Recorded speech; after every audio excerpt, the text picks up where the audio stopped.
നമസ്തേ, ഞാൻ ജയകുമാർ ശർമ്മ. ഗണപതി തടസ്സങ്ങളുടെയൊക്കെ തടസ്സങ്ങളെ മാറ്റുന്ന, വിഘ്നങ്ങളെയൊക്കെ മാറ്റുന്ന ദേവതയാണ് നിങ്ങൾക്കറിയാം. ക്ഷേത്രങ്ങളിലെല്ലാം നിര്യതി കോണിലാണ് ഗണപതിയെ പ്രതിഷ്ഠിച്ചിട്ടുള്ളത്. അതായത് വാസ്തു പുരുഷന്റെ മൂലാധാര സ്ഥാനത്താണ് ഗണപതിയെ പ്രതിഷ്ഠിച്ചിട്ടുള്ളത്. അതുകൊണ്ടാണ് ഗണപതി ആ മൂലയിൽ ഇരിക്കുന്നതായിട്ട് നമുക്ക് കാണാനായിട്ട് സാധിക്കുന്നത്. അത് വാസ്തുപുരുഷൻ കിടക്കുമ്പോൾ വാസ്തുപുരുഷന്റെ മൂലാധാരം എന്ന് പറയുന്നത് നിര്യതിയാണ്. അപ്പൊ അതുകൊണ്ട് തന്നെ ആ ഭാഗത്താണ് ഗണപതിയെ പ്രതിഷ്ഠിക്കുക.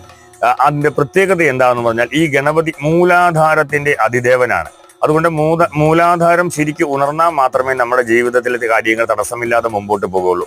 അതുകൊണ്ട് തന്നെയാണ് ഗണപതിയെ ആ ഭാഗത്ത് പ്രതിഷ്ഠിക്കുക. ഗണപതിയെ പ്രാർത്ഥിക്കുന്നത് കൊണ്ട് നമ്മുടെ തടസ്സങ്ങൾ നീങ്ങുന്നു എന്ന് പറയാനുള്ള ഒരു അടിസ്ഥാനപരമായ ശാസ്ത്രം നമ്മുടെ മൂലാധാര ശക്തി, നമ്മുടെ ഊർജത്തിന്റെ ഉറവിടമായിട്ടുള്ള, ഊർജത്തിന്റെ ഏറ്റവും അടിസ്ഥാന ഘടകമായിട്ടുള്ള മൂലാധാര ശക്തി ഉണരുന്നു എന്നുള്ളതാണ്. അതുകൊണ്ടാണ് ഗണപതിയെ പ്രാർത്ഥിക്കുമ്പോൾ തടസ്സം മാറാൻ കാര്യം. അവിടെ മൂലാധാര ശക്തി ഉണരുകയും